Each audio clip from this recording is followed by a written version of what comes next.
নমস্কার, আমাদের YouTube channel গালভরা গপ্পে আপনাদের স্বাগত। বাংলা সাহিত্যের বিভিন্ন সময় সাহিত্যিকদের রচনা দিয়ে সাজানো আমাদের এই চ্যানেল। আজ আমাদের নিবেদন লেখক দুলেন্দ্র ভৌমিকের লেখা গল্প বড় মামার গোয়েন্দাগিরি। শুনতে থাকুন গল্পটি। কেমন লাগলো জানাবেন কমেন্ট করে। ভালো লাগলে লাইক করবেন, শেয়ার করবেন বন্ধুদের সাথে, আর চ্যানেলটা সাবস্ক্রাইব করবার অনুরোধ রইল। আমার বড় মামা সম্প্রতি চাকরি থেকে অবসর গ্রহণ করেছেন। স্বেচ্ছা অবসর নয়, চাকরির পুরো মেয়াদ পূর্ণ করে বাড়িতে এলেন। বড় মামা আমাদের খুবই ভালোবাসেন এবং আমরাও ততোধিক ভালোবাসার চেষ্টা করি, কিন্তু পেরে উঠি না। এই না পেরে ওঠার অক্ষমতা আমাদের সব ভাই বোনের কম বেশি আছে। মামার বাড়ি আমাদের কাছে বেজায় সুখের জায়গা। শুধু তককে তককে থাকতে হয় কখন বড় মামা, মেজ মামা অথবা ছোট মামা এসে যান। ছোট মামা চাকরি সূত্রে আপাতত টাটায় এবং মেজ মামা সপ্তাহে একবার করে আসেন। এক রাত থেকে পরের দিনই দুর্গাপুরে চলে যান। মেজ মামাকে উপলক্ষ করে বড় মামা বলেন, আর দুর্গাপুরে গিয়ে কি করবি? শিল্পনগরীর শিল্পটাই তো ডকে উঠে গেছে। কোন দিন গিয়ে দেখবি অফিসের গেটে তালা। মেজ মামা খুবই শান্ত প্রকৃতির লোক, কোনো কথাই চট জলদি জবাব দেন না।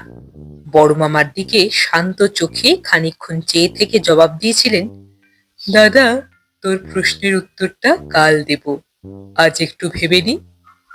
আমরা জানি মেজ মামা এইরকমই। মেজ মামার এইরকম স্বভাব নিয়ে অনেকেই একদা ঠাট্টা রসিকতা করত, তবে ইদানিং আর কেউ করে না। মেজ মামার শ্বশুর মশাইয়ের নাম কানাই বাবু, কানাইলাল চক্রবর্তী। তিনি বিয়ের পর জামাইকে আহ্লাদ করে জিজ্ঞেস করেছিলেন, তোমাদের আদি দেশ তো খুলনায় ছিল, তাই না? মেজ মামা শান্ত গলায় উত্তর দিয়েছিলেন, আজ রাতটা একটু ভেবে নি, কাল বলবো। মেজ মামার শ্বশুর মশাই খুব একটা অবাক হননি, কারণ বিয়ের কথা যখন পাকা হচ্ছে তখন উনি জিজ্ঞেস করেছিলেন, তোমার অফিস তো দুর্গাপুরে, তা তুমি কত সালে ইঞ্জিনিয়ারিং পাশ করেছো? মেজ মামা প্রথমে একটু হাসলেন, পরে উত্তর দিয়েছিলেন, বিয়ের ঝামেলা কেটে যাক, তারপর ভেবে বলবো। তাই মেজ মামাকে শ্বশুর বাড়িতে কেউ বিশেষ প্রশ্ন করতেন না। প্রশ্ন করলেও সেই দিনই তার জবাব আশা করতেন না। মেজ মামা শ্বশুর মশাই তার নিজের আত্মীয়দের কাছে বলতেন, আমার জামাইয়ের কথা বলার ব্যাপারটা একেবারে অন্যরকম।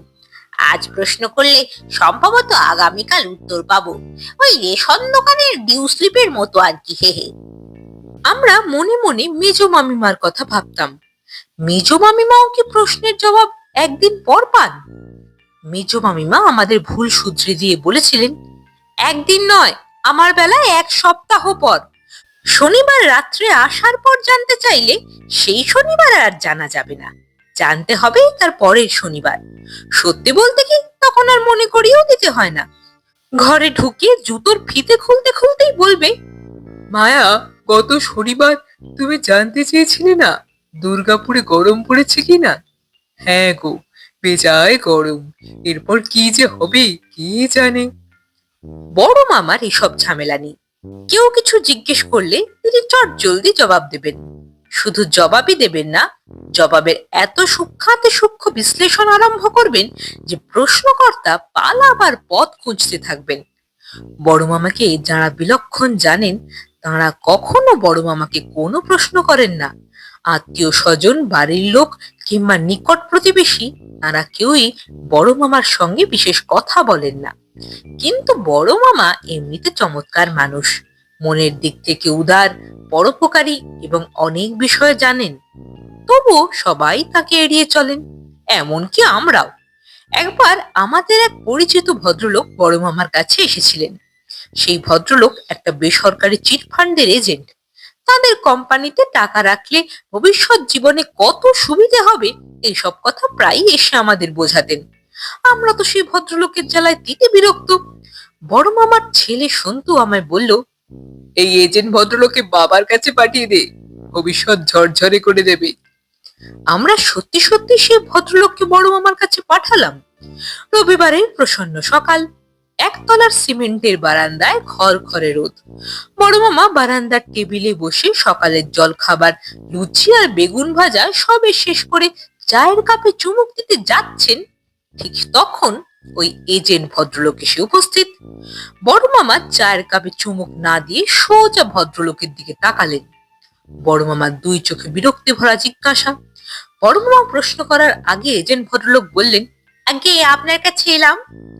বড় মামা চায়ের চুমুক না দিয়েই হাঁক দিলেন, পটলা, এই পটলা। বাড়ির সব কাজেই পটলা হাজির। কাজও যেমন চটপট করে, মিথ্যে কথাও তেমনি চটপট বলতে পারে। পটলা এসে দাঁড়াতেই বড় মামা হুকুম করলেন, এর জন্য এক কাপ চা। এই পর্যন্ত বলেই এজেন্টের দিকে তাকিয়ে বললেন, লুচি সম্ভবত নেই, শুধু চাই খেতে হবে।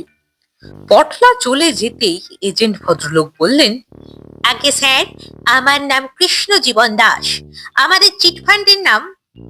বড় মামা তাকে থামিয়ে দিয়ে বললেন, আপনাদের চিটফান্ডের সঙ্গে আমার কি সম্পর্ক? তবে সম্পর্ক নাই বা থাকবে কেন? কিন্তু থাকবেই বা কেন? এই থাকার মধ্যে কার লাভ বেশি, আমার না আপনাদের? তবে এটা ঠিকই যে শুধু লাভ লোকসানের হিসেব দিয়ে তো দুনিয়া চলে না। কিন্তু তাই বা বলি কি করে? লাভ লোকসান তো শুধু ব্যবসা বাণিজ্যের অঙ্গ না, সে তো সমাজ, জীবন, রাজনীতি, অর্থনীতি সবেরই অঙ্গ। লাভ লোকসান বাদ দিয়ে কি জীবন চলে? আর চলবে নাই বা কেন? রামমোহন রায় সতীদাহ বন্ধের জন্য আন্দোলন করলেন, তাতে তার কি লাভ? বিদ্যাসাগর মহাশয় বিধবা বিবাহ চালু করলেন, তার জন্য সরকারের কাছে দরবার করে আইন বানালেন, তাতে বিদ্যাসাগরের কি লাভ? নদের নিমাই পথে পথে নাম কীর্তন করে প্রেম বিলোতেন, তাতে কি তার 2 পয়সা আমদানি হতো? কোনো লাভ নেই। অতএব লাভ লোকসানের হিসেবই একমাত্র হিসেব নয়। তাছাড়া এই আপনার কোম্পানির লোকেরা দিন রাত নিঃশব্দে আমাদের ভবিষ্যতের কথা ভেবে যাচ্ছেন। ওদিকে দেশের নেতা নেত্রী ভোটের আগে সশব্দে মাইকে বা নিজের অমায়িক ভঙ্গিতে আমাদের এবং দেশের ভবিষ্যৎ নিয়ে ভেবে ভেবে গলদঘর্ম হচ্ছেন। আমাদের ভবিষ্যৎ নিয়ে আমার বাবাও এত ভাবেননি, কিন্তু আপনি আর আপনার কোম্পানি ভাবছেন। অথচ যার ভাবার কথা ছিল, অর্থাৎ আমার বাবা, তিনি দায়িত্ব পালন করতে পারেননি বলেই আপনাদের আগমন। আচ্ছা, ভবিষ্যতের জন্য সঞ্চয় সেটা কেমন জিনিস? সঞ্চয় ভবিষ্যতের জন্য, যে ভবিষ্যৎ কিনা অজানা, অজ্ঞাত, সেই অজানা অজ্ঞাত ভবিষ্যৎ জীবনের জন্য সঞ্চয় কেন?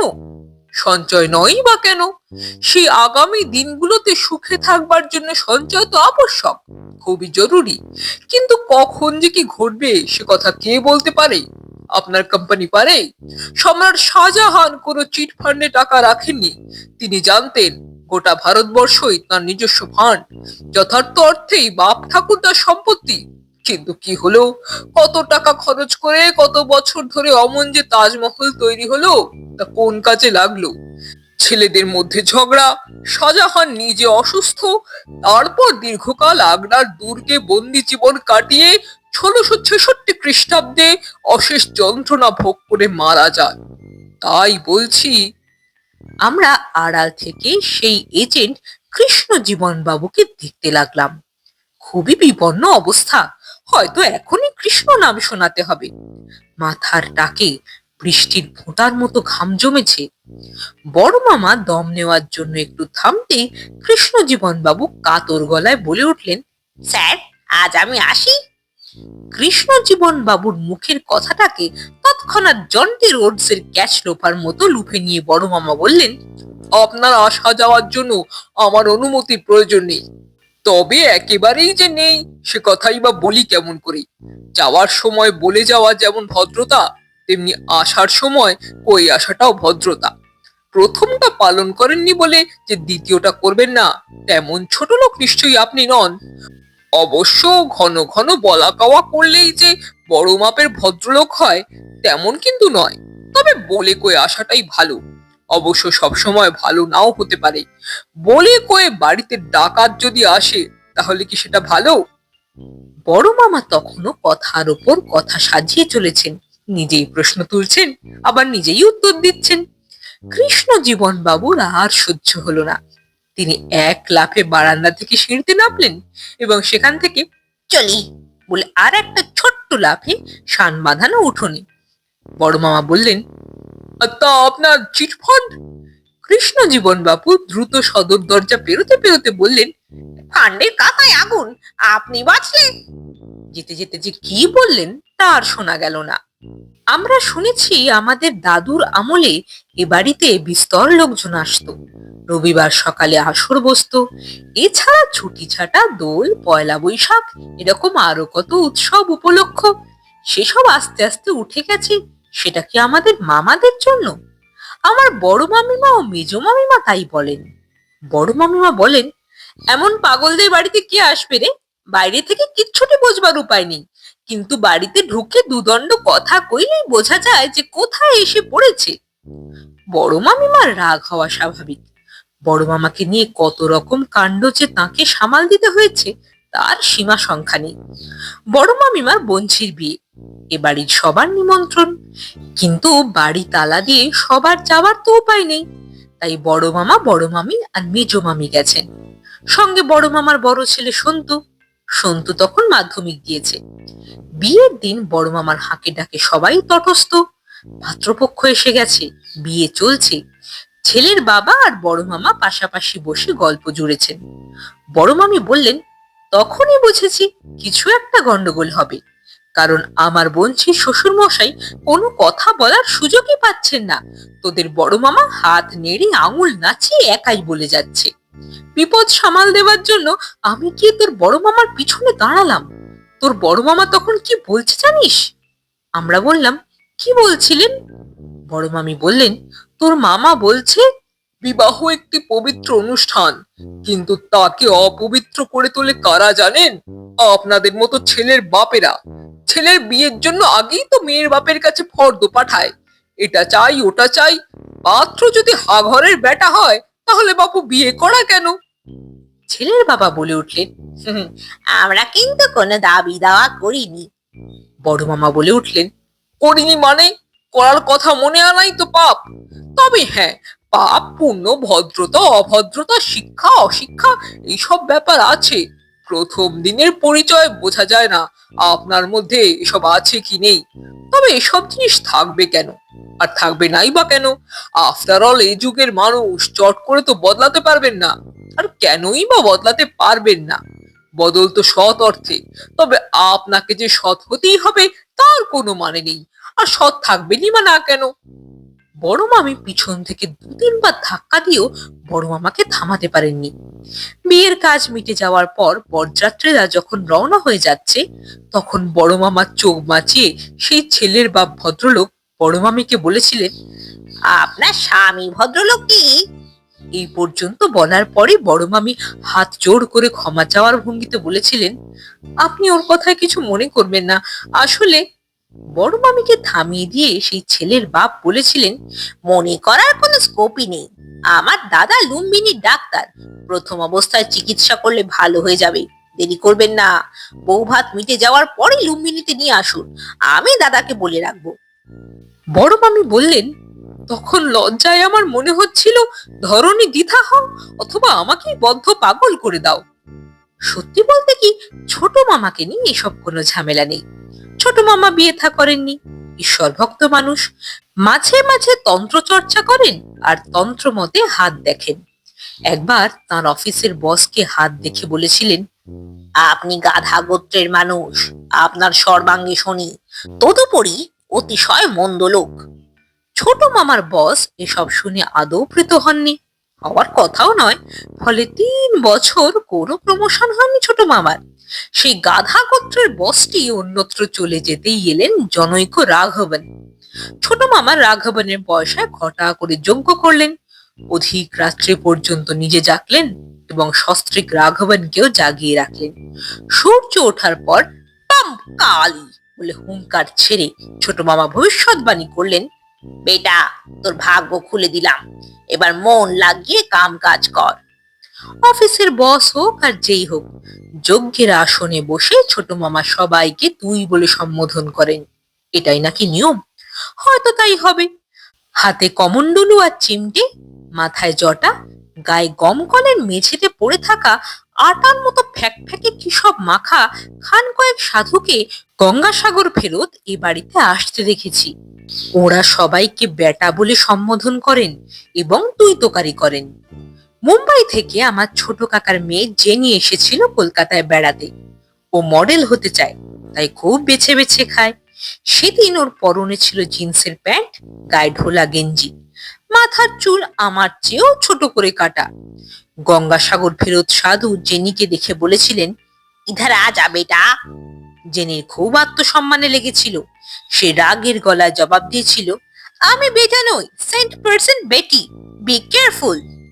জেনিকে বেটা বলে সেই সাধু খুব ভুল করেননি। আমার ঠাকুমা নিমতলায় গিয়ে চুল্লিতে ঢোকার দুদিন আগে পর্যন্ত জেনিকে ছেনি বলে ডাকতেন আর আক্ষেপ করে বলতেন, তোরা কি আর মেয়েটার নাম পেলি না, শেষে ছেনি হাতুড়ি ওইসব লাইনে গেলি। গঙ্গাসাগরে সেই সাধুদের দেখে বুঝেছি সব বয়সের লোকেদের তুই তোকারি করার অভ্যাসটা ওদের সাধু হওয়ার একটা লক্ষণ। আমাদের ছোট মামাকে দেখে সেই ধারণাটা আরো গাঢ় হয়েছে। ছোট মামার তান্ত্রিক সাধনায় অনেকেই নাকি উপকৃত হয়েছে। তার তান্ত্রিক প্রেসক্রিপশনে রাঘবন 2 বছরের মধ্যে এক্সিকিউটিভ থেকে ম্যানেজার। বড় মামি এবং মেজ মামি দুজনেরই খুব ইচ্ছে হয়েছিল তাদের সাধের তান্ত্রিক দেওরকে দিয়ে বাড়িতে একটা হোম যজ্ঞের অনুষ্ঠান করান। গোড়ার দিকে বড় মামা কোনো পাত্তা দেননি। মেজ মামা যথারীতি ভেবে বলবো বলে দুর্গাপুর চলে গেছেন। হপ্তায় হপ্তায় আসেন বটে, কিন্তু ভেবে ওঠার সময় পান না। অবশেষে অনেক কাঠ এবং বিস্তর খড় পুড়িয়ে বড় মামার সম্মতি আদায় হলো। অমাবস্যা এবং শনিবার ছাড়া তান্ত্রিক মতে হোমযজ্ঞ হবে না বলে ছোট মামা জানিয়ে দিয়েছিলেন। কিন্তু অমাবস্যা আর শনিবার দুটো একসঙ্গে চট করে পাওয়া গেল না বলে বেশ কিছুদিন অপেক্ষা করতে হলো। টাটা থেকে ছোট মামা এলেন। যেমন ছুটি ছাটায় আসেন তেমনই পোশাক, কিন্তু হোম যজ্ঞের দিন দারুণ ব্যাপার। ঘরের দরজা 2 ঘন্টা বন্ধ। দরজা বন্ধ করে ছোট মামা যে কি করছেন তা আমরা কেউ জানি না। জানলার পাল্লাও নিপুণ ভাবে বন্ধ, তদুপরি জানলায় ভারী পর্দা।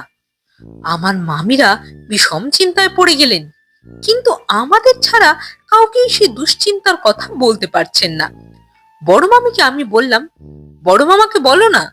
বড় মামি নিজের কপাল চাপড়ে বললেন, তোদের মামাগুলো যে কেমন তা কি তোরা আজও বুঝলি না? তোর বড় মামাকে জিজ্ঞেস করলে সে 7 কাণ্ড রামায়ণ খুলে বসবে, নিজেই প্রশ্ন করবে আর নিজেই জবাব দেবে। একই সঙ্গে ভালোও বলবে আবার খারাপও বলবে। আর মধ্যম যুগকে আজকে জিজ্ঞাসা করলে উত্তর পাবো 1 হপ্তাহ পরে।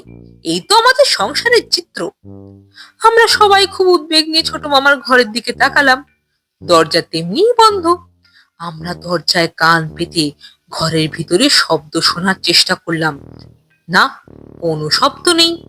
অন্ধকার রাতে নদীর পাড়ে যেমন নৈশব্দ থাকে, মনে হলো ছোট মামার ঘরেও তেমনি ভয়ঙ্কর নৈশব্দ থমথম করছে। বড় মামার ছেলে সন্তু আমার দিকে তাকিয়ে বলল, এই যে দেখছি মোল্লা চাকে দইয়ের মতো নৈশব্দ জমাট বেঁধে আছে রে, আয় দরজায় ধাক্কা দি। দরজায় ধাক্কা দেওয়া উচিত হবে কিনা চিন্তা করতে করতে দরজা খুলে গেল। সেই সঙ্গে চকলেট বোম ফাটানোর মতো বিলে চমকানো হুঙ্কার, পপ কালি! আমরা তো চমকে উঠেছিলাম। আমাদের দিকে তাকিয়ে ছোট মামা বলে উঠলেন, এই তোরাই কি সেই কিষ্কিন্দার শাখা মৃগ? এরপর 2 মামিমার দিকে তাকিয়ে বললেন, এই তোরা কারা? আমরা নিশ্চিন্ত হলাম। আমাদের ছোট মামা এখন মামা থেকে তান্ত্রিকে উত্তীর্ণ হয়েছেন। আমাদের তো তুই তোকারি করেই থাকেন, সেটাই স্বাভাবিক। আমরা কেউ কেউ তার ভাগ্নে, কেউ বা তার ভাইপো।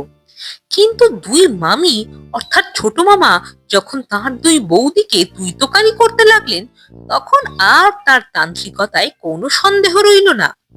ছোট মামাকে দেখে এখন সত্যিকারের তান্ত্রিক মনে হচ্ছে, যেন এই মাত্র গঙ্গাসাগর অথবা কুম্ভ মেলা থেকে সোজা এখানে চলে এলেন।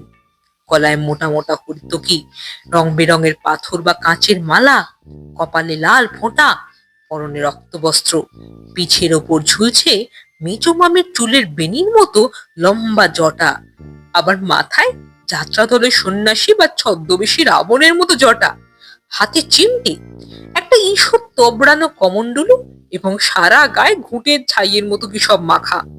সন্তু ফিসফিস করে বলল, ছোট কাকা এইসব কস্টিউম কি টাটা থেকে ভাড়া করে নিয়ে এসেছে নাকি পাকাপাকি ভাবে কিনেছে? সন্তুর এসব কথার জবাব আমার জানা ছিল না। ছোট মামা ধীরে ধীরে হল ঘরের দিকে এগিয়ে গেলেন। ওই ঘরেই যজ্ঞের আয়োজন। হোমযজ্ঞ কেমন হতো এবং তাতে এই পরিবারে কি সুফল ফলতো তা জানি না, কিন্তু যজ্ঞে বসার সময় ছোট মামা বম বম করে বিকট যেই আওয়াজ তুললেন, অমনি বড় মামা মেজো মামাকে উদ্দেশ্য করে বললেন, এই ব্রজ, এরকম আওয়াজ ছাড়লে তো শব্দ দূষণের দায় পড়বো। নেত্য যা আওয়াজ ছাড়লো তা তো 65 ডেসিবেল নয়, 1000 ডেসিবেল ছাড়িয়ে গেল। আমি বললাম, এরপর যজ্ঞ শুরু হলে তো ধোঁয়াও হবে প্রচুর। বড় মামা সঙ্গে সঙ্গে বলে উঠলেন, একই সঙ্গে শব্দ দূষণ এবং বায়ু দূষণ জামিন অযোগ্য অপরাধ। এই, তুই নেত্যকে কিছু বল। মেজো মামা বললেন, আজ ভাবি, কাল বলবো। বড় মামা আমাদের দিকে তাকিয়ে বললেন, হোমযজ্ঞে তো ধোঁয়া হবেই।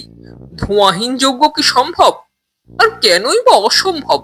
দুনিয়ায় তো কত জিনিসই সম্ভব, তবে ধোঁয়াহীন যজ্ঞই বা সম্ভব নয় কেন? দেব ভক্তি সে তন্ত্র মতে বা বৈষ্ণব মতে বা শাক্ত মতে, যে মতেই হোক না কেন, তার সঙ্গে ধোঁয়ার কি সম্পর্ক? অবশ্য সম্পর্ক থাকবে নাই বা কেন? শিবহীন যজ্ঞ করে দক্ষ তো দক্ষ যজ্ঞ বাঁধিয়েছিলেন। ধোঁয়াহীন যজ্ঞের এফেক্ট কি সেই রকম ম্যাসাকার কিছু? কম্পিউটারে যজ্ঞ সম্ভব?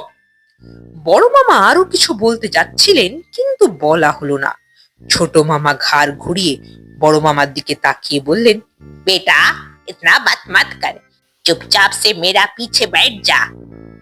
বড় মামা এতই অবাক হলেন যে ছোট মামার দিকে তাকিয়ে মিনিট খানেক কথাই বলতে পারলেন না। তারপর যা ঘটলো সেটা দিওয়ালির রাতে তুবড়ি ফাটার মতো। প্রথমে জ্বলতে চায় না, খোঁচাখুচি করে আগুন দিতে দিতে হঠাৎ সশব্দে জ্বলে উঠে দুম করে ফেটে যায়। বড় মামারও তাই হলো। কিছুক্ষণ বড় বড় চোখে ছোট মামার দিকে তাকিয়ে থেকে হঠাৎ উঠে পড়লেন। ঘরের আলমারির পিছনে হাত ঢুকিয়ে বের করে আনলেন একটা হকি স্টিক। আমার বড় মামা নাকি একদা খুব ভালো হকি খেলতেন, কিন্তু সেই একদাটা যে কবে সেটা আমার দিদিমা মরার আগেও বলে যেতে পারেননি। আমরা তো বড় হয়ে অব্দি বড় মামাকে কথার পিঠে কথা সাজিয়ে কথার খেলাই খেলতে দেখেছি, অন্য কোনো খেলায় তাকে দেখিনি।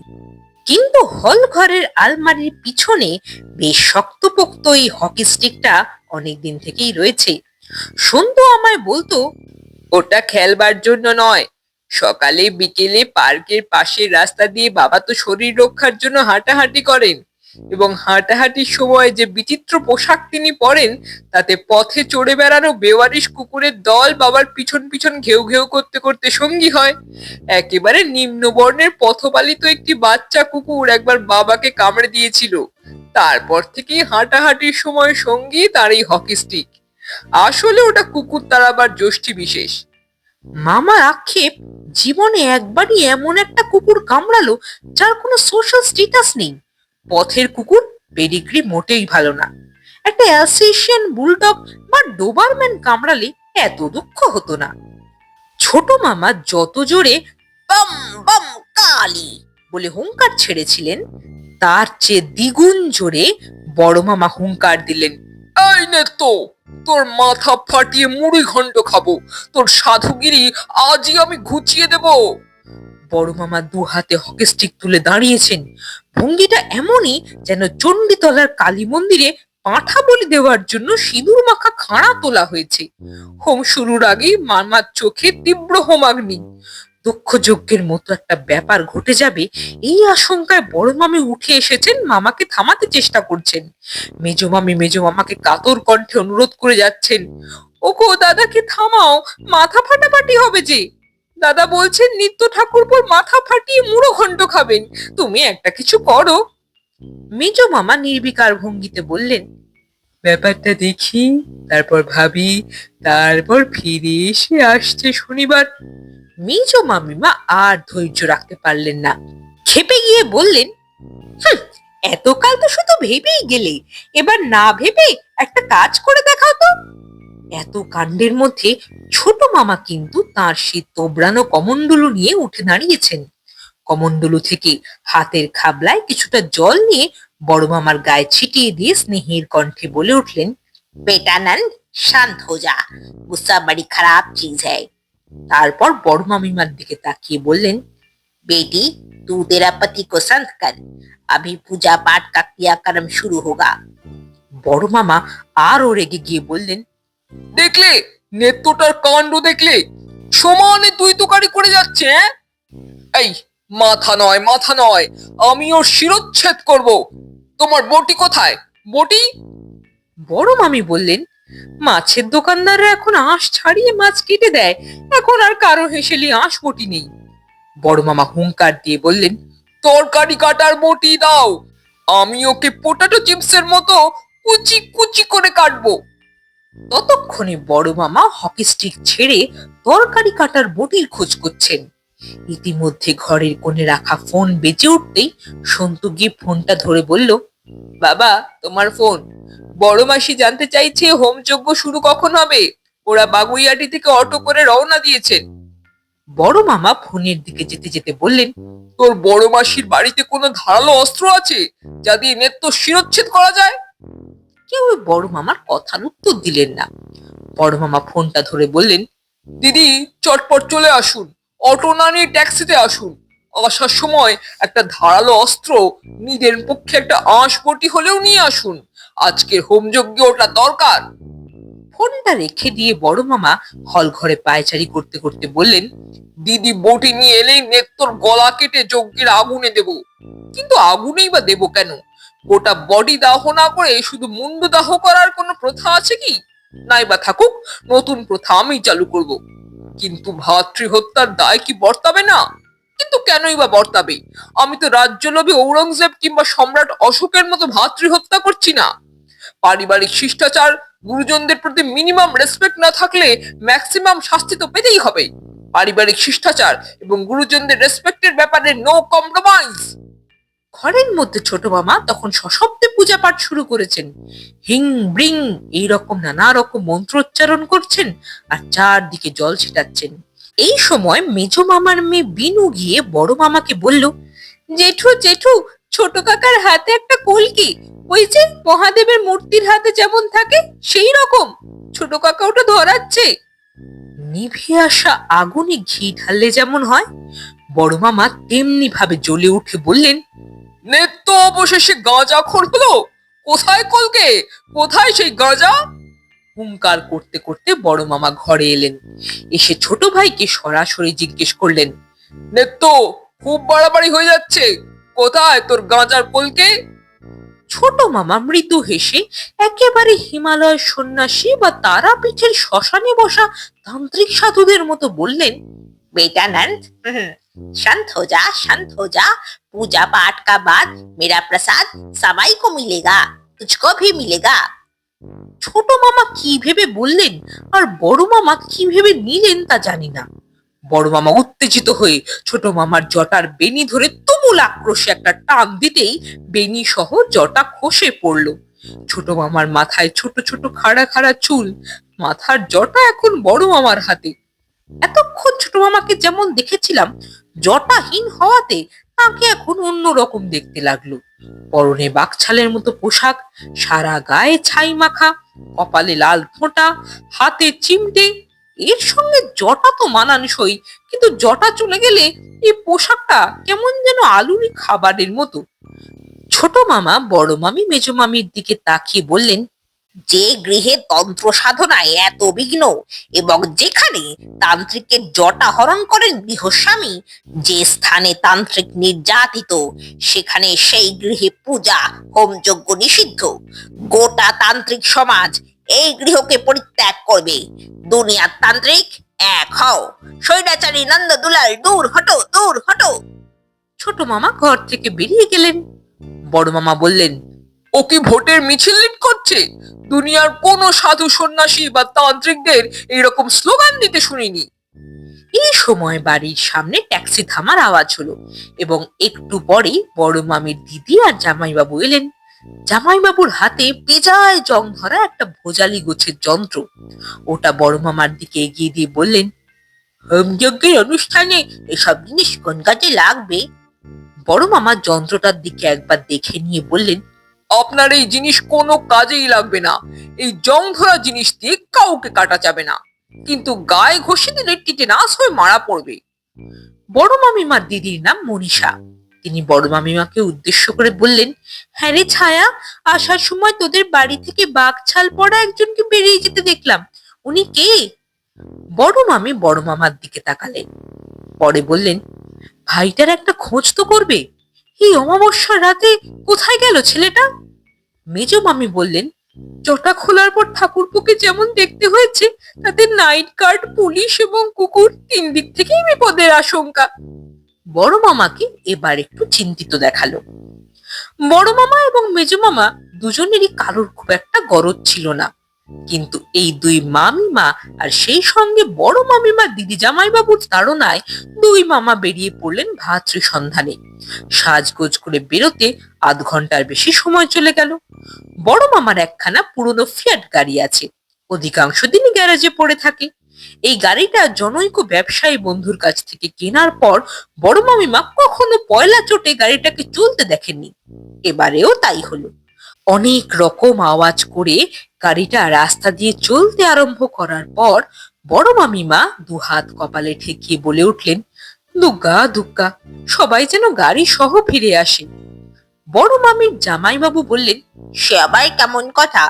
গাড়ি যখন গেল তখন তো গাড়ি নিয়েই ফিরবি।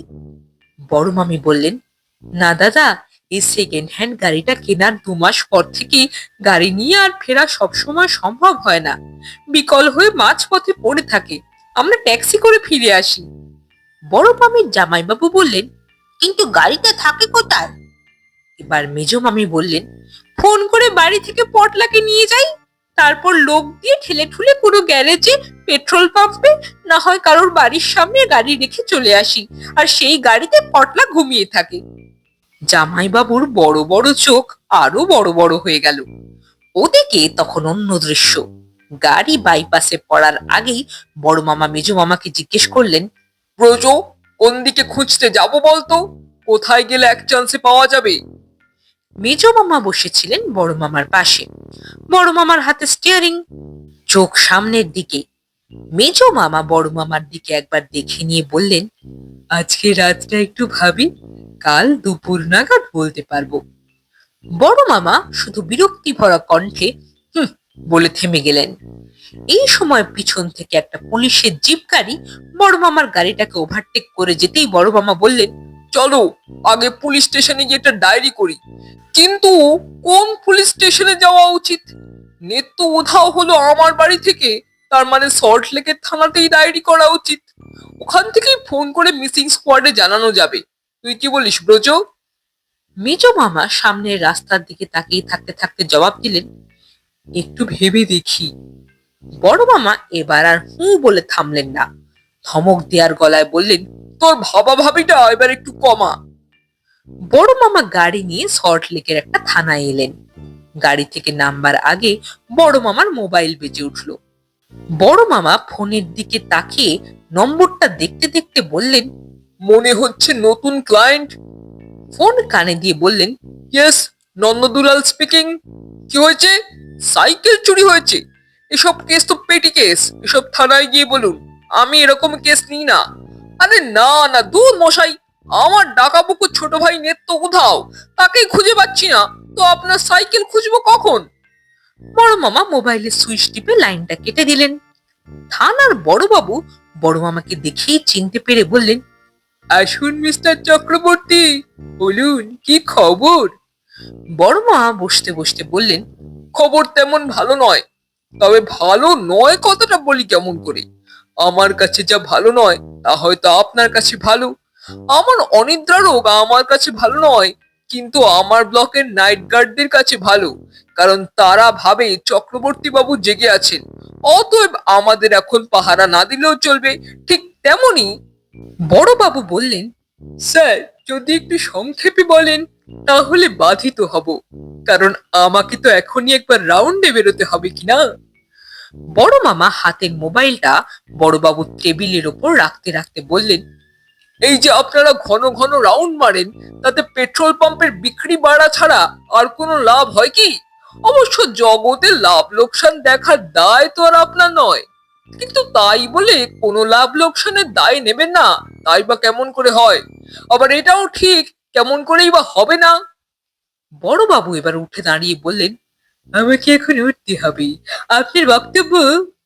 বড় মামা বললেন, হ্যাঁ, আমার বক্তব্য যে আপনাকে শুনতে হবেই তেমন কোনো বাধ্যবাধকতা আপনার নেই, কিন্তু বাধ্যবাধকতা থাকবে নাই বা কেন? আমাদের বক্তব্য শোনা এবং তার প্রতিকারের চেষ্টা করা, সেটা তো আপনারই কর্তব্য। সত্যি বলতে কি, কর্তব্যই তো সব, কিন্তু সব কর্তব্য সবসময় পালন করা সম্ভব নয়। তবে সম্ভব অসম্ভবের ব্যাপারটা ইচ্ছা নির্ভর। সেই ইচ্ছা হচ্ছে এক ধরনের বিবেক বোধ তাড়িত গুণ। তবে বিবেক থাকলেই যে বিবেক বোধ এবং তাড়না থাকবে তার কিন্তু কোনো মানে নেই, কেননা বড়বাবু অসহায়ের মতো বড় মামার দিকে তাকালেন, তারপর দ্রুত ঘর থেকে বেরিয়ে গেলেন। এবারে ঘরে এলেন বড়বাবুর সহকারী। বড় মামা সেই রোগা লিকলিকে লোকটাকে দেখতে দেখতে প্রশ্ন করলেন, আপনি? লোকটা উত্তর দিল, আমার নাম ভীমচন্দ্র পান্ডে। বড় বাবু আমাকে পাঠালেন আপনার বক্তব্য শোনার জন্য।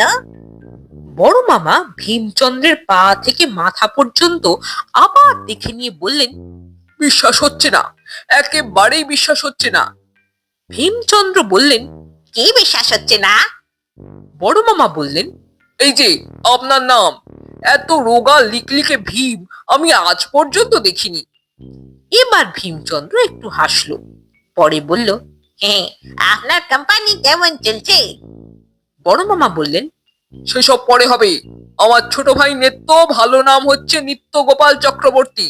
সে বাড়ি থেকে উধাও, পরনে বাকছাল, মাথায় খাড়া খাড়া চুল, গায়ে ছাই মাখা, কপালে লাল ফোঁটা, হাতে সম্ভবত চিমটে এবং কমন্ডলু, গলায় নানা রকমের মালা। ভীমচন্দ্র অবাক হয়ে বড় মামার দিকে তাকিয়ে থাকতে থাকতে বলল, আপনার ভাইয়ের এরকম পোশাক কেন? কে এরম দশা করলো? গলায় কিসের মালা? বড় মামা উত্তর করলেন, কারো দরকার হয়নি, আমার ভাই একাই নিজের এই দশা করেছে। গলায় নানা রকমের মালা, নরমুন্ডের বা করটির মালাও হতে পারে। ভীমচন্দ্র অন্য একটা চেয়ারে ধপাস করে বসে পড়তে পড়তে বলল, এ যেমন তেমন দশা নয়, রীতিমতো দুর্দশা। এই পোশাকের কোনো লোককে তো কিডন্যাপও করবে না কেউ। তা আপনার ভাই গেলেন কোথায়? বড় মামা বিরক্ত হয়ে উত্তর দিলেন, সেটা জানা থাকলে তো সেখানেই সোজা যেতুম, আপনার কাছে আসতুম না। দয়া করে আমার ডায়েরিটা নিন। তবে এতে আপনার দয়া কেন? ডায়েরি নেয়াই তো আপনাদের কাজ। তবে কাজ বলেই যে সবসময় কেবল ডায়েরি লিখতে হবে এমন তো কোনো কথা নেই। কিন্তু কথা থাকবে নাই বা কেন? ভীমচন্দ্র ডায়েরি বুক বের করে বলল, বলিয়ে বলিয়ে আমি ডায়েরি লিখছি। বড় মামার জন্য অনেকক্ষণ সময় লাগলো ডায়েরি লিখতে। ডায়েরি লিখে বড়বাবুর ঘর থেকে বেরোনোর সময় বড় মামা বললেন, একটু সাহায্য চাই, দুজন সেপাইকে আমার সঙ্গে দিন। ভীমচন্দ্র বলল, কেন? ওরা কোথায় যাবে? বড় মামা উত্তর দিলেন, বেশি দূরে নয়, আমার গাড়িটাকে একটু ঠেলে দেবে। গাড়িটা ভালো, কিন্তু কিঞ্চিত অলস প্রকৃতির। কিছুটা পথ এসে একবার দাঁড়িয়ে গেলে আবার চালু হতে চায় না, তখন পিছন থেকে ঠেলতে হয়। দুই মামা গাড়ি করে বাড়ি ফিরে এসে দেখলেন ছোট মামা তখনও ফেরেননি। বড় মামির দিদি জামাই বাবু চলে গেছেন। যাওয়ার সময় জং ধরা অস্ত্রটা আর সঙ্গে নিয়ে যাননি। যজ্ঞবেদীর পাশে অস্ত্রটি পড়ে আছে। এখানে বড় মামার কোম্পানি সম্পর্কে কিছু বলা দরকার। চাকরি থেকে অবসর নেয়ার অনেক আগে থেকেই লালবাজারের পুলিশ মহলে বড় মামার বেশ চেনা জানা ছিল। অবসর নেওয়ার আগে বড় মামির নামে একটা ব্যবসা শুরু করেছিলেন। পুলিশের হাতে যে লাঠি থাকে, বড় মামার কোম্পানি সেই লাঠি সাপ্লাই দিত, কিন্তু ব্যবসা বেশি দিন চলেনি। তারপর থার্ড আই নাম দিয়ে শুরু করলেন প্রাইভেট ডিটেকটিভের কোম্পানি। চাকরি থেকে অবসর নেওয়ার আগে এই থার্ড আই একটা মাত্র কেস পেয়েছিল। তা হচ্ছে রাজারহাটের কাছাকাছি কোনো পোল্ট্রি ফার্ম থেকে 13টা মুরগি চুরি হয়েছিল। বড় মামার লোক সেই ফার্মে তদন্ত করতে গিয়ে বহুবার ডাবল ডিমের অমলেট খেয়েছে, কিন্তু একটা মুরগিরও সন্ধান দিতে পারেনি।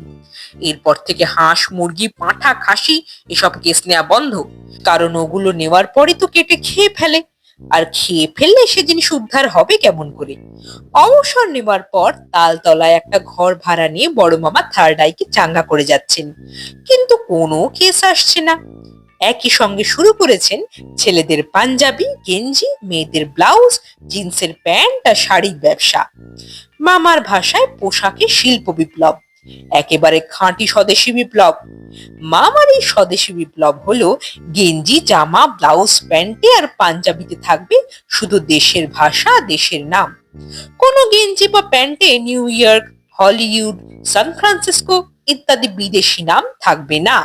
সেখানে লেখা থাকবে চমকে দেবে চমকাই তলা, চলো যাই কেওড়াতলা, রাজা ভাত খাওয়া, বাছুর ডোবা, কুমির মারি, নুন আনতে পান্তা ফুরোয় কেন, আতেলদের সুমতি দাও, লেঙ্গি মারা মহাপাপ। গোড়ার দিকে এই সব চমৎকার বাক্য বিন্যাসের পাঞ্জাবি এবং শাড়ি বেশ কদর হয়েছিল। এখন অবশ্য ততটা কদর নেই, কিন্তু বড় মামার থার্ড আই অর্থাৎ শখের গোয়েন্দাগিরির ব্যবসা এখনো জমেনি, যদিও বড় মামার নিষ্ঠার কোনো ত্রুটি নেই। বিদেশি বা হিন্দি ছবিতে শখের ডিটেকটিভদের যেমন পোশাক থাকে, অর্থাৎ লম্বা ওভারকোট, মাথায় টুপি, পকেটে ছোট টর্চ আর গুলি ছাড়া ফাঁকা রিভলভার, সেই পোশাকে সেজে বড় মামা নিজেই নিজের হল ঘরে অনেকবার একা একা মহড়া দিয়েছেন এবং যথারীতি ঘরে সমস্ত জিনিস তছনছ করেছেন। আর সেই জন্য বড় মামির সঙ্গে ঝগড়া লেগেছে। ঝগড়ার সময় বড় মামা প্রায় বলতেন, সাধনার কোনো পরিবেশ নেই এই বাড়িতে। থার্ড আই দাঁড়িয়ে গেলে দিল্লি, মুম্বাই থেকে আমার ডাক আসবে। কিন্তু সত্যি বলতে কি ওই রাজার হাট আর সোদপুর ছাড়া কোনো জায়গা থেকে ডাক আসেনি।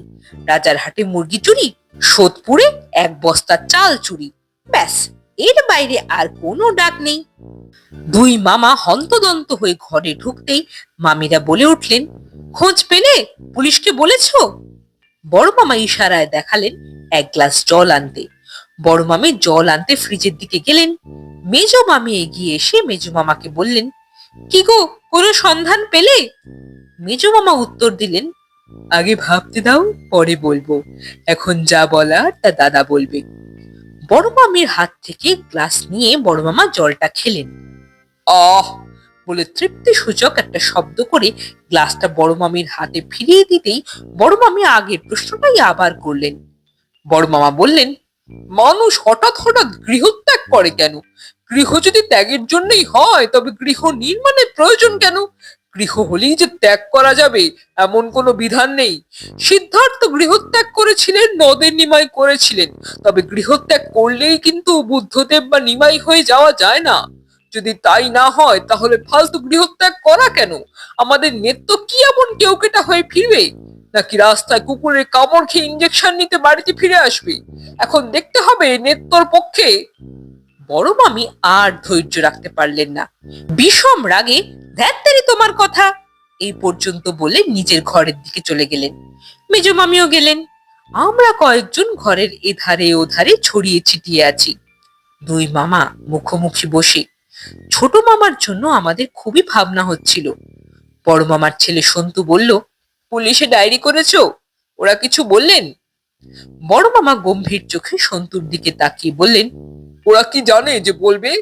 তবে একদম কিছু জানে না তা নয়, ওরা রুটিন মাফিক কাজ করে। ওদের তো থার্ড আই নেই। এই রুটিনে এই কেস ধরা পড়বে না। এই কেসটা হচ্ছে সেলফ কিডন্যাপ। তার মানে নেত্য নিজেই নিজেকে কিডন্যাপ করেছে। বড় জটিল কেস। কেসটা আমাকেই নিতে হবে। নিজের মায়ের পেটের ভাই, অন্য কারো হাতে দিয়ে আমি ভরসা পাচ্ছি না। ভাইয়ের কেসটা আমি টেক ওভার করলাম। বড় মামি ঝড়ের গতিতে ঘরে ঢুকে বললেন, তোমাদের কাউকে দরকার নেই, কাল সকালে আমি যাব থানায়। বড় মামা তাচ্ছিল্যের হাসি হেসে বললেন, থানা কি করবে? ওদের ভরসা করছো তুমি? বড় মামি বললেন, মুরগি চোর ধরার মুরদ নেই, সে খুঁজে আনবে ভাইকে। তোমার ওপর আমার তিল মাত্র ভরসা নেই। বড় মামা উঠে দাঁড়ালেন, পিছনে দুটো হাত দিয়ে পায়চারি করতে করতে বললেন, জেনারেশন গ্যাপ। এখন স্বামী স্ত্রীতেও জেনারেশন গ্যাপ হচ্ছে। তোমরা খেতে যাও, আমি আমার স্টাডি রুমে বসে কেসটা স্টাডি করি। এতদিনে একটা ভালো কাজ পাওয়া গেছে।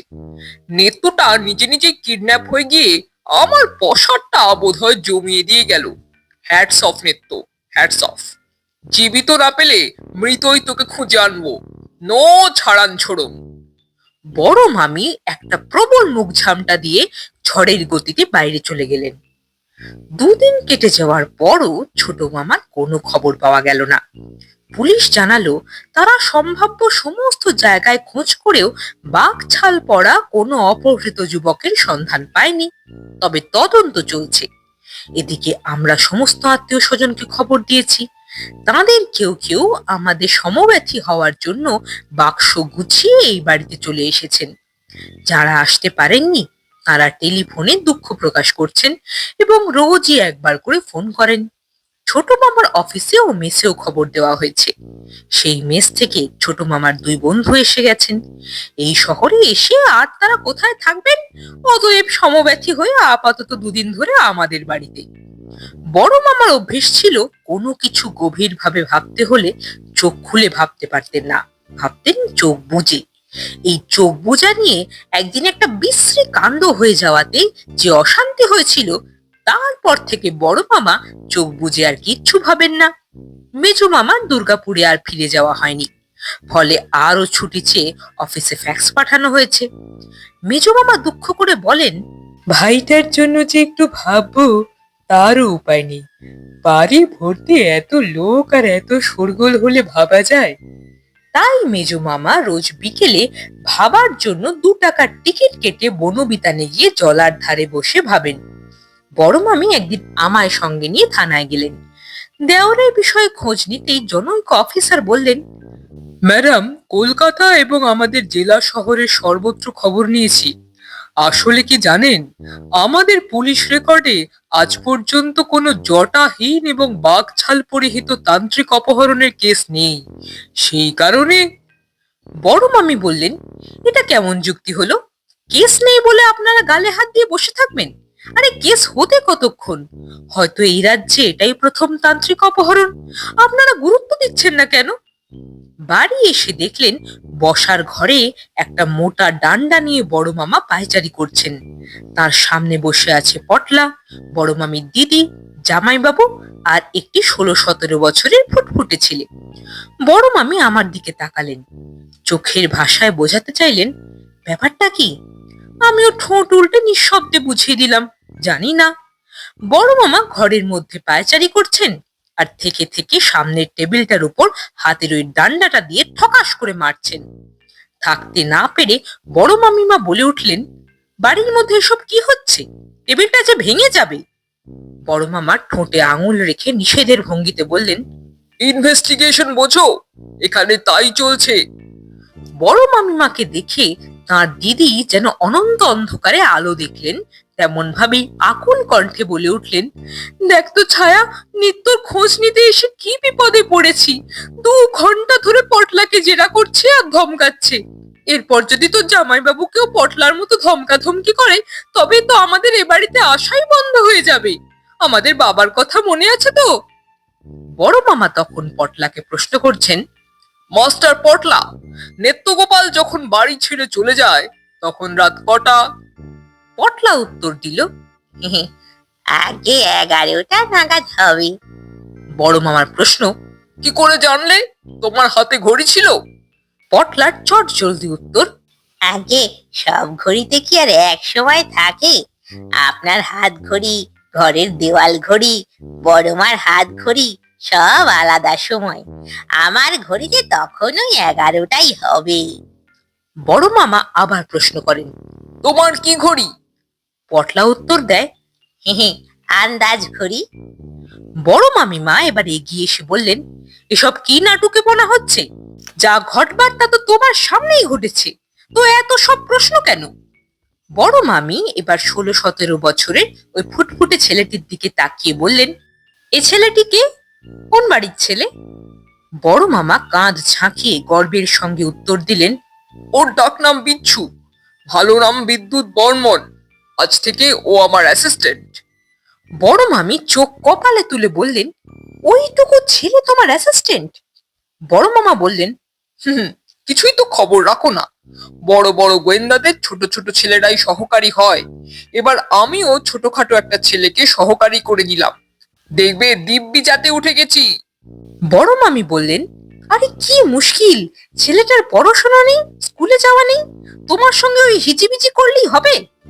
বড় মামা খর দৃষ্টিতে বড় মামির দিকে তাকিয়ে বললেন, অন্যান্য ক্ষুদে ছেলেরাও গোয়েন্দাগিরি করে এবং ওই ফাঁকে পড়াশোনাও করে, হয়তো স্কুলে টুলেও যায়। ওসব নিয়ে ভেবো না। বড় মামিমা বসার ঘর ছেড়ে নিজের ঘরে এলেন।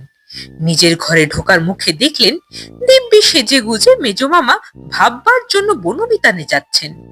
বড় মামিমা বলে উঠলেন, রোজ যে 2 টাকার টিকিট কেটে বনবিতানে ভাবতে চাও, তা সে ভাবনা থেকে কোনো সমাধান বেরোলো?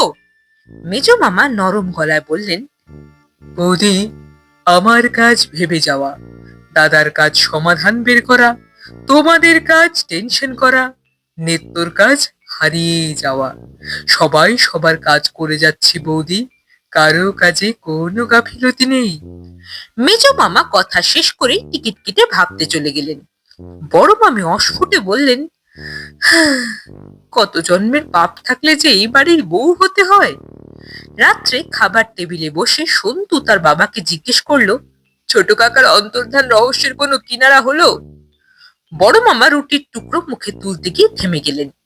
সবার দিকে একবার তাকিয়ে বললেন, ওয়েল, হাউস যদি আমার কাছে জানতে চায়, তাহলে এটুকু বলতে পারি যে জোর কদমে তদন্ত চলছে। অনেক ক্লু হাতে এসেছে, কিন্তু তদন্তের স্বার্থে এর থেকে বেশি কিছু বলা যাবে না, বলা উচিত হবে না। মেজ মামি বললেন, এই একই কথা তো প্রথম দিন থেকেই শুনছি, ঠাকুরপো বাড়ি আসবে কবে? বড় মামা রুটি মুখে দিলেন, একটু চিবিয়ে নিয়ে বললেন, হুম, বললাম তো, তদন্তের স্বার্থে এর চেয়ে বেশি কথা বলা যাবে না। তবে হ্যাঁ, একটা কথা, এই অপহরণ কিন্তু কোনো সাধারণ অথবা বিক্ষিপ্ত ঘটনা নয়। আন্তর্জাতিক অপহরণ চক্র এবং জঙ্গি সংগঠনগুলোর মদত আছে। বড় মামি নিজের বাটি থেকে তরকারি তুলতে তুলতে বললেন, রোজকার কাগজে যা যা লেখা হয় তাই মুখস্থ বলে যাচ্ছে। ছোট ঠাকুরপো যদি নিজে থেকে এই বাড়িতে না ফিরে আসে, তাহলে তাকে খুঁজে বার করার সাধ্য আমাদের কারো নেই। এক দাদা রোজ বিকেলে বনবিতানে গিয়ে ভাবতে বসে, আর এক দাদা হম্বি তম্বি করে বাড়ি মাথায় করে। বড় মামা সবাইকে সতর্ক করে দেওয়ার ভঙ্গিতে বললেন, ব্যাপারটাকে মোটেও লঘু করে দেখো না। অপহরণকারীদের দুষ্ট চক্রে আমি যেভাবে আঘাত হানছি, তাতে কিন্তু আগামী 1-2 দিনের মধ্যে এ বাড়ি আরো কেউ অপহৃত হতে পারে। সবাই সতর্ক থাকবে। বড় মামি জলের গ্লাসে চুমুক দেওয়ার আগে বললেন, ওরা যে কেন তোমায় একটিবার অপহরণ করে না কি জানে। সন্তু সঙ্গে সঙ্গে বলে উঠল, খুবই কঠিন কাজ। বাবার অফিস ইউনিয়নের ব্যাপারটা মনে নেই? ইউনিয়ন তো ছেড়ে দেবা কেঁদে বাঁচি অবস্থা। বড় মামা মৃদু হেসে বললেন, হুম, আইন নিয়ে পড়লে বড় ব্যারিস্টার হতে পারতাম। বিলেতে চমকে দিয়ে গোটা ভারত চমকাতাম। রাত্রে শুতে যাওয়ার আগে আমি, সন্তু আর ভুবন ছাদে যাই। খানিকক্ষণ ছাদে কাটিয়ে তারপর শুতে আসি। ভুবন আমার মাস্তুতো বোন, ওরা গড়িয়াতে থাকে। মামা হারানোর খবরে ওরা এই বাড়িতে এসেছে। ভুবন সন্তুকে বলল, সন্তুদা, বড় মামার অফিস ইউনিয়নে কি হয়েছিল? ঘটনাটা বলার আগে সন্তু হেসে নিল। ভুবন জানে না, কিন্তু এই ঘটনাটা আমরা জানি। আমরা তখন ছোট, স্কুলে পড়ি। কি সব দাবি দাওয়া নিয়ে বড় মামাদের অফিসে ইউনিয়ন জোর আন্দোলন করছিল, সেই সঙ্গে লাগাতার বন্ধের হুমকি। একদিনের একটা ধর্মঘট হয়ে গেল। সেই একদিনের ধর্মঘটের আগে অফিসের বড় কর্তা কয়েকজন সিনিয়র স্টাফকে ডেকে পাঠালেন আলোচনার জন্য। তাদের মধ্যে বড় মামাও ছিলেন। অফিসের আইন বিভাগের অফিসার বড় কর্তাকে বললেন, নন্দদুলাল চক্রবর্তীকে ডাকুন, ওকেই দায়িত্ব দিন কোম্পানির হয়ে ইউনিয়নের সঙ্গে কথা বলার জন্য। এইসব আলোচনা আর আয়োজন করতে করতে একদিনের প্রস্তাবিত ধর্মঘটটা আরম্ভ হলো। ধর্মঘটে যা হয় তাই আরম্ভ হলো। অফিসের গেটে ধর্মঘটিদের জমায়েত, স্লোগান, কাউকে অফিসে ঢুকতে দেওয়া হচ্ছে না, এবং যোগদানেচ্ছু কর্মচারীরা ঢুকতে না পেরে অফিসের সামনে ছড়িয়ে ছিটিয়ে আছে। এরই মধ্যে অফিসের পুল কারে চড়ে এলেন বড় মামা, সঙ্গে 2 জন অফিস কর্মী। গাড়ি থেকে নামতেই কেউ একজন এসে বলল, নন্দদা, অফিসে কাউকে ঢুকতে দিচ্ছে না। বড় মামা বললেন, তাই তো হওয়া উচিত। বড় মামা গটগট করে অফিসের গেটের দিকে এগিয়ে গেলেন। ইউনিয়নের একজন সেক্রেটারি গোছের নেতা এসে বললেন, অফিসে যাবেন না, ধর্মঘট চলছে। বড় মামা এক পা এগিয়ে গিয়ে বললেন, ধর্মঘট? হ্যাঁ, সে তো চলবেই। ধর্মঘট না হলে আবার ইউনিয়ন কিসের? পুজোর মঙ্গল ঘট ইউনিয়নের ধর্মঘট। ধর্মঘট আপনারা করছেন করুন, আমি তো আপনাদের সদস্য নই। ধর্মঘটের পক্ষে আমি সায়ও দিইনি। তবে আমার সায় না থাকলে কি ধর্মঘট হবে না? নিশ্চয়ই হবে, 1000 বার হবে। ইউনিয়নের নেতাকে ঘিরে আরো জনা দশেক লোক, সবাই বড় মামার দিকে তাকিয়ে। তাঁরা বোঝার চেষ্টা করছেন চক্রবর্তী বাবু কোন পক্ষের হয়ে কথা বলছেন। সেই নেতা বললেন, আসলে ধর্মঘট হলো শ্রমিক কর্মচারীদের গণতান্ত্রিক অধিকার। বড় মামা বললেন, আলবাত, তবে গণতন্ত্র তো কারোর বাপের ক্ষেতের মূল্য নয় যে ইচ্ছে করে টান মেরে তুলে নেওয়া যায়। আর মূল্য নয়ই বা কেন? মূল থেকেই তো অন্যায়ের মূলোচ্ছেদ সম্ভব। গণতন্ত্রে ধর্মঘট করার অধিকার আছে, আবার এই গণতন্ত্রের বলেই ধর্মঘটে কিন্তু সামিল না হওয়ারও অধিকার আছে। কাজ না করার অধিকার এবং কাজ করার অধিকার। কিন্তু আপনারা যদি আমাকে অফিসে ঢুকতে না দেন, সেটা নিশ্চয়ই আপনাদের গণতান্ত্রিক অধিকার। আবার অফিসে ঢোকা এবং অফিসে গিয়ে কাজ করা, সেটা আমার কাজের অধিকার, সেটাও কিন্তু গণতন্ত্র। এখন দেখতে হবে গণতন্ত্র ব্যাপারটা কেমন। দশচক্রে ভগবান ভূত হবে? আচ্ছা, তবে কি অনুপযুক্ত হাতে পড়ে গণতন্ত্র বিকৃত তন্ত্র হচ্ছে? তা কেন হবে? আপনাদের মতো বিপেচক এবং উদার লোকেদের হাতেই তো গণতন্ত্র শোভা পায় নাকি? সব সময় শোভা পায় তাই বা বলি কি করে? জাপানের হিরোশিমা এবং নাগাসাকিতে যারা বোমা ফেলেছিল, কিংবা ইউনিয়নের নেতা রুমাল দিয়ে কপালে ঘাম মুছে বললেন, আপনারা যা খুশি করুন, নন্দবাবুর সঙ্গে থাকলে গেট মিটিংটাই হবে না। চান আপনি একা গিয়ে অফিস করুন। বড় মামা অফিসে ঢুকে গেলেন। গেটের ভেতর ঢুকে বললেন, যারা যারা আসতে চান চলে আসুন। গণতন্ত্রে সবার সমান অধিকার। ইউনিয়ন আমাকে তাই বললো। ইউনিয়ন জিন্দাবাদ। জনা দশেক লোক ঢুকে গেল বটে, কিন্তু বাকিরা সাহস পেল না। এবার অফিস থেকে যখন প্রস্তাব দেওয়া হলো যে অফিসের হয়ে শ্রীযুক্ত নন্দদুলাল চক্রবর্তী কথা বলবেন, তখন ইউনিয়ন জানিয়ে দিল লাগাতার ধর্মঘট তারা পিছিয়ে দিতে প্রস্তুত, দু একটা দাবি দেওয়াও ছাড়তে রাজি। কিন্তু নন্দবাবুর সঙ্গে কোনো আলোচনা নয়। নন্দবাবুর সঙ্গে কথার পাল্লায় পড়ে ইউনিয়নের একাধিক সক্রিয় সদস্য একাধিকবার হাওড়া এবং শিয়ালদা থেকে রাতের শেষ ট্রেন মিস করে স্টেশনের প্ল্যাটফর্মে রাত কাটাতে বাধ্য হয়েছে। ওই সব ঘটনার পর বড় মামাকে দেখলে ইউনিয়নের কর্তারা ফুটপাত বদল করতেন। আমরা একটু পরে ছাদ থেকে নেমে এলাম। সন্তু আর আমি একই ঘরে শুই। আমাদের ঘরের পাশ দিয়েই ছাদে যাওয়ার সিঁড়ি উঠে গেছে। বড় মামা বাড়িটা 3 তলা করবেন বলে দোতলার ছাদে শিক বের করা ছিল। বস্তাখানেক বালি আর কিলো দিনেক পাথর কুচি ছাদের এক কোণে দীর্ঘদিন পড়েছিল। 3 তলা আর করা হয়নি। সম্ভবত 3 তলার ব্যাপারটা এবারেই সবাই ভুলে গেছেন, এমনকি আমাদের বড় মামাও। দোতলার টানা বারান্দার পর আরো দুটি ঘর। একটিতে বড় মামা থাকেন, অন্যটিতে মেজো মামা। নিচের ঘরে মাসি আর ভুবন। একতলার সিঁড়ির কাছে পটলা আর রান্নার লোকের থাকার ব্যবস্থা। একতলার আরো দুটি ঘরে একটি ছোট মামার, আপাতত সমব্যথী আত্মীয়দের দ্বারা ওই দুটি ঘরে ভর্তি। বাড়ির পিছনে বেটে বেটে জঙ্গলে ভরা খানিকটা জমি। যিনি কিনেছিলেন তিনি এখনো পর্যন্ত বাড়ি করতে পারেননি। ফলে ওই জংলা জমিটা একটা অলিখিত আস্থা করে পরিণত হয়েছে। জানলার পর্দা টানতে গিয়ে আমি প্রথম ব্যাপারটা লক্ষ্য করলাম। সন্তুকে বললাম, এই জানলার কাছে আয়, একটা জিনিস দেখাবো। সন্তু তৎক্ষণাৎ জানলার সামনে এলো। আমার মতো সন্তুও দেখলো একটা টর্চের আলো জংলা জমিটার উপর দিয়ে ঘুরে ঘুরে যাচ্ছে। মনে হচ্ছে কেউ যেন টর্চ জ্বেলে কিছু খুঁজছে। সন্তু বলল, ব্যাপারটা অদ্ভুত, আগে তো কখনো এমন জিনিস দেখিনি। এখন আমাদের কি করা উচিত? আমি বললাম, বড়দের কাউকে বলা দরকার, নয়তো আমি তুই আর পট লাগিয়ে ব্যাপারটা দেখি। সন্তু হঠাৎ আঙুলে তুড়ি বাজিয়ে বলে উঠল, ভয় নেই, আমাদের পাশের ঘরেই তো শার্লক হোমস আছেন। চল তাকে গিয়ে ব্যাপারটা আগে জানাই। আমি বললাম, চল। আমরা ঘর থেকে বেরিয়ে গুটি গুটি বড় মামার ঘরের দিকে গেলাম। বন্ধ দরজার গায়ে কান পাততেই ঘরের ভিতর থেকে খটাখট আওয়াজ হচ্ছে টের পেলাম। আমি সন্তুর দিকে তাকালাম। সন্তু আমার দিকে তাকিয়ে ইশারা করে বলল দরজায় ধাক্কা দিতে। ছোট ছোট শব্দ করে 3বার দরজায় ধাক্কা দিলাম। পরে মামা বলে ডাকতেই ভেতর থেকে মামার গম্ভীর গলা ভেসে এলো, door is open, please come in. জংলা জমিতে আলোর রহস্যটা নাকি মামার তদন্তেরই অঙ্গ। অন্য কারো অপহরণ ঠেকাতে রাত 12টার পর একজোড়া টর্চ দিয়ে পটলাকে মামাই নাকি পাঠিয়েছেন। মামার ধারণা দুষ্টচক্রের জঙ্গিরা ওই জংলা জমিতেই আশ্রয় নেবে, তাই পটলাকে ওয়াচ করতে পাঠানো। সন্তু বলল, কিন্তু পটলার যদি কোনো বিপদ হয়, পরের ছেলের ক্ষতি হলে কে সামলাবে? বড় মামা বললেন, আমার ঘরের পিছনের জানলাও খোলা, থেকে থেকে আমিও ওয়াচ করছি, গোলমাল দেখলেই ফায়ার করব।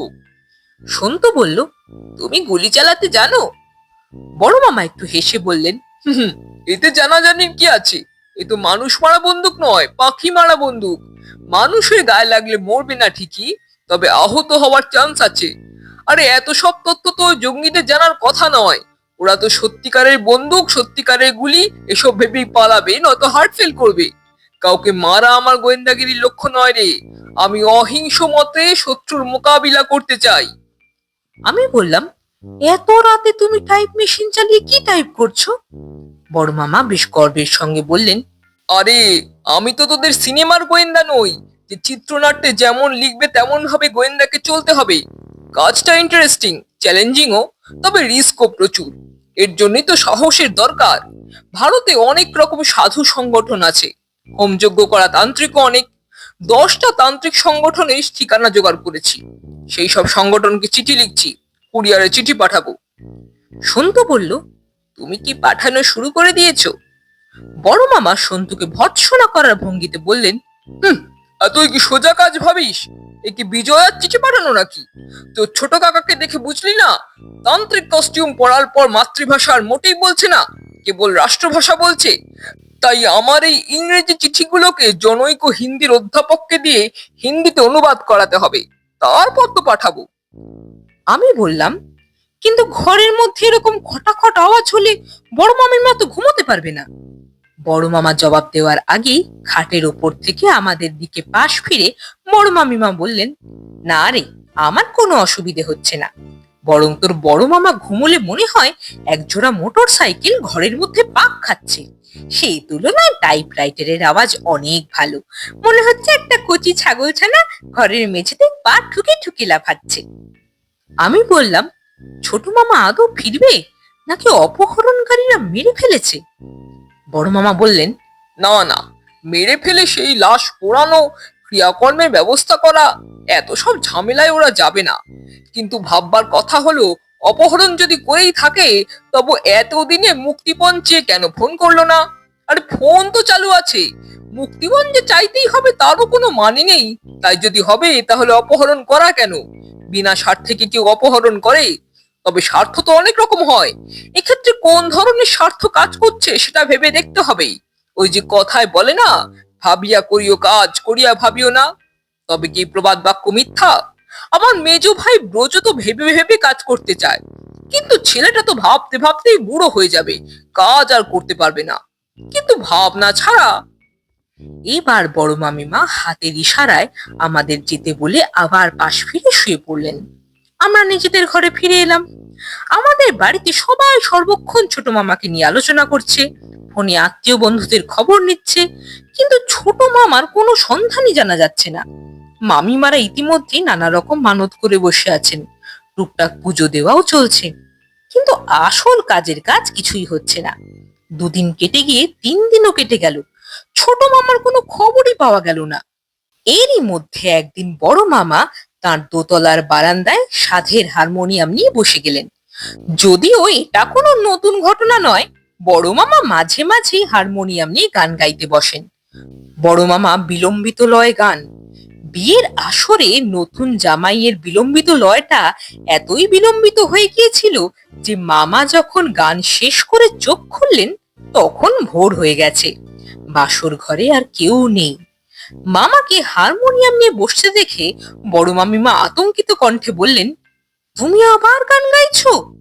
বড় মামা বললেন, আরে ডোন্ট ওয়ারি, আমি তো সেই ঘটনার পর থেকে আর চোখ বুজে গান গাই না। গান গাইবার সময় আমার চোখ খোলা থাকে। বড় মামিমা বললেন, মনে থাকে যেন। চোখ বুজে গান গাওয়ার অভ্যেস বড় মামাকে ছাড়তে হয়েছিল বড় দুঃখে। কিছুদিন তো অভিমানে গানই করেননি, পরে অবশ্য অভিমান কমে গিয়েছিল। ঘটনাটা ঘটেছিল কোনো এক নভেম্বরের সন্ধ্যায়। বড় মামা বারান্দায় শতরঞ্চি পেতে হারমোনিয়াম নিয়ে গান গাইছেন। সেই বিলম্বিত লয়।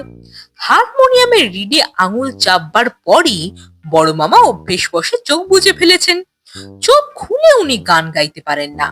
মামার কথায় চোখ বুজে গান গাইতে গাইতে গানটা আমি মুদ্রিত নেত্রে ভিজুয়ালাইজ করি, তা না হলে আবার গান হয় নাকি? অতএব মামা যথারীতি চোখ বুজে বিলম্বিত লয় গেয়ে যাচ্ছিলেন। এমন সময় বড় মামিমা প্লেটে করে একটা গরম ফিশ ফ্রাই নিয়ে এসে হারমোনিয়ামের পাশে রেখে বললেন, ফিশ ফ্রাই রেখে গেলাম, এক ফাঁকে খেয়ে নিয়ে আবার গাইতে থাকো। বড় মামা আর চোখে সেই ফিশ ফ্রাইটা একবার দেখে নিয়ে মনে মনে ভাবলেন, ফ্রাইটা একটু ঠান্ডা হোক, তাছাড়া এখনই গান থামিয়ে হামলে পড়ে ফিশ ফ্রাই খাওয়া প্রকৃত সঙ্গীত সাধকের কাজ নয়। আগে সঙ্গীত, পরে ফ্রাই। বড় মামা চোখ বুজে আবার গান গাইতে আরম্ভ করলেন। ছুটির দিন। বড় মামার শ্বশুর মশাই জামাইয়ের বাড়িতে বেড়াতে এসেছিলেন। তিনি একখানা ফিশ ফ্রাই হাতে করে একতলার বারান্দা থেকে জামাইয়ের গান শুনতে দোতলার বারান্দায় উঠে এলেন। ইতিমধ্যে জনৈক হুলো বেড়াল গন্ধে গন্ধে উপরের বারান্দায় এসে মামার ফিশ ফ্রাইটা দাঁতে কামড়ে সোজা ছাদের দিকে চলে গেল। এমনি নিঃশব্দে ব্যাপারটা ঘটলো যে বড় মামা কিচ্ছু টেরটি পেলেন না। গান শেষ করে ফিশ ফ্রাই খাওয়ার জন্য চোখ খুলে দেখেন তার সামনে শ্বশুর এবং তার হাতে একটি ফ্রাই, এবং বড় মামার নিজের প্লেটটি ফাঁকা। বড় মামা শ্বশুর মশাইয়ের দিকে তাকালেন। শ্বশুর ভাবলেন, জামাই বোধহয় জানতে চাইছে আপনি কখন এলেন। তাই তিনি বললেন, এই একটু আগেই এলাম। বড় মামা ভিতরের ক্ষোভ চেপে বললেন, আমার ফিশ ফ্রাইটা তুললেন কখন? শ্বশুর মশাই আকাশ থেকে পড়লেন। অবাক গলায় বললেন, তোমার ফিশ ফ্রাই? কি বলছো তুমি? এটা তো আমার মেয়ে আমায় খেতে দিল। খেতে খেতে দুপুরে তোমার কাছে আসবো বলে আর প্লেট নিয়ে ফ্রাইটা হাতে করে উপরে এলাম তোমার গান শুনবো বলে। বড় মামা বললেন, আপনার মেয়ে অর্থাৎ আমার বউ আমাকে এই প্লেটে একটা ফিশ ফ্রাই দিয়ে গিয়েছিল, সেটা গেল কোথায়? আপনি বই দ্বিতীয় ব্যক্তি তো আর কেউ আসেনি। শ্বশুর মশাই রাগে অপমানে ফুঁসতে ফুঁসতে বললেন, দণ্ড, তুমি কি বলতে চাইছো? পরিষ্কার করে বলো। বড় মামা বললেন, আপনি আমার চোখ বুজে থাকার সুযোগে আমার ফিশ ফ্রাইটি বেমালুম আত্মসাৎ করেছেন এমন কথা বলছি না, তবে বলবোই বা না কেন? আমার শূন্য প্লেটে আর আপনার হাতে অর্ধভুক্ত ফ্রাইটিকে এই কথাই প্রমাণ করে না যে ওটি আমারই প্লেট থেকে তোলা? গুরুজন মানুষ আপনি, সামান্য একখানা ফিশ ফ্রাই এর জন্য তো আর আপনাকে ফ্রাই চোর বলা যায় না। তবে আপনার মেয়ের সংসার, খেতে ইচ্ছে হলে আরো ফ্রাই আপনার জন্য পাঠিয়ে দিত, মাঝখান থেকে এই সঙ্গীত সাধকের ফ্রাইটা ধরে টানলেন কেন? বড় মামার শ্বশুর মশাই রাগে কাঁপতে কাঁপতে নিচে নেমে এলেন। নিজের জামাইয়ের কীর্তির কথা সবাইকে জানিয়ে শ্বশুর মশাই সেই যে এই বাড়ি থেকে বেরোলেন, মরার আগে পর্যন্ত আর এই বাড়িতে আসেননি। এই ঘটনার পর অনেকদিন বড় মামা গান করেননি। হারমোনিয়াম নিয়ে বসলেই বড় মামি হুকুম করতেন, চোখ খুলে গাইবে, মনে আছে তো সেই কেলেঙ্কারির কথা? বড় মামা ঘাড় নেড়ে বড় মামিমাকে আশ্বস্ত করে গান গাইতে বসলেন। দোতলার বারান্দায় নয়, একতলার বসার ঘরে বড় মামা গান গাইতে শুরু করলেন। বাড়িতে তখন দুই মামি আর আমি। সন্তু আর ভুবন গেছে বাজারের দিকে। নিচের ঘরে বড় মামা একা। মেজো মামা টিকিট কেটে প্রতিদিনের মতো আজও বনবিতানে ভাবতে গেছেন, এখনো ফেরেননি। আমি বাড়ির সদর গেটের সামনে দাঁড়িয়ে আমার এক বন্ধুর সঙ্গে কথা বলছি। সবেমাত্র সন্ধে হয়েছে। হঠাৎ বন্ধুটি আমায় বলল, হ্যাঁ রে, তোদের বাড়িতে পুলিশ ঢুকছে কেন? আমি দ্রুত ঘাড় ফিরিয়ে দেখলাম কথাটা সত্যি। বাড়ির সামনেই একটা পুলিশের জিপ গাড়ি। সেই গাড়ি থেকে নেমে একজন পুলিশ অফিসার আমাদের বাড়িতে ঢুকছেন এবং তার পিছু পিছু যাচ্ছেন পাজামা আর হাওয়াই শার্ট পরা একজন লোক। আমি আর এক মুহূর্ত না দাঁড়িয়ে বাড়িতে ঢুকে গেলাম। বসার ঘরে বড় মামা বিলম্বিত লয় গেয়ে যাচ্ছেন। দরজার সামনে পুলিশ অফিসার আর সেই লোকটি। আমাকে দেখে পুলিশ অফিসার বললেন, উনি থামবেন কখন? আমি উত্তর দিলাম, না থামালে উনি থামেন না। উনি নিজে নিজে কখন থামেন তা কেউ বলতে পারে না। আপনি ডাকুন না। পুলিশ ভদ্রলোক ঘরের মধ্যে টাঙানো একটা পোস্টারের দিকে আঙুল তুলে দেখিয়ে বললেন, এর পরেও থামাতে বলছেন? বড় মামার ঘরে ওই পোস্টারটা অনেক দিনের। ওতে লেখা, গানের সময় চুপ করে থাকবেন, সুরের সভায় অসুরদের স্থান নেই, গানে বিঘ্ন ঘটালে কাউকে ছেড়ে দেব না, সাবধান। আমি গিয়ে বড় মামাকে ডেকে তার সঙ্গীত সাধনায় বিঘ্ন ঘটালাম। বড় মামা পুলিশ অফিসারের দিকে তাকিয়ে বললেন, আরে গঙ্গাপদ বাবু যে, কি খবর? পুলিশ অফিসার বললেন, স্যার, গঙ্গাপদ বাবুর খবর আমি বলতে পারবো না। উনি আমার স্বর্গত পিতৃদেব, তার খবর আর কেমন করে রাখবো? আমার নাম হরিপদ। আপনার নামে থানায় একটি অভিযোগ জমা পড়েছে। বড় মামা উঠে দাঁড়িয়ে গম্ভীর গলায় বললেন, কিসের অভিযোগ? পুলিশ অফিসার বললেন, চুরির। দুই মামি ততক্ষণে নিচে নেমে এসেছেন। পটলা এবং জনাতিনের প্রতিবেশীও জুটেছে। বড় মামি আর্তনাদের সুরে বলে উঠলেন, চুরি? ওগো, তুমি কি চুরি করেছো গো? বড় মামা পুলিশ অফিসারের দিকে তাকিয়ে বললেন, ওয়েল, অভিযোগ চুরির, কিন্তু কি চুরি করেছি? চুরি যাওয়া বস্তুটি কি? পুলিশ অফিসার বললেন, লম্বমান বেনি সহ একটা জটা। ইনি কলকাতার চিতপুরে থাকেন। অপেরা পার্টিকে সাজ পোশাক, চুল, জটা, বেনি, খোঁপা সবই ভাড়া দেন। পুলিশ অফিসার লোকটির দিকে তাকাতেই লোকটি বলে উঠল, আমার নাম করুণা ঘন শিকদার। সাজসজ্জা নামে অপেরা পার্টির পোশাক ভাড়া দেওয়ার দোকানে কাজ করি। আমার পুরনো খদ্দের নিত্য গোপাল বাবু গত অমাবস্যার রাতে আপনি মানে নন্দদুলাল বাবু তার জটা অপহরণ করেছেন।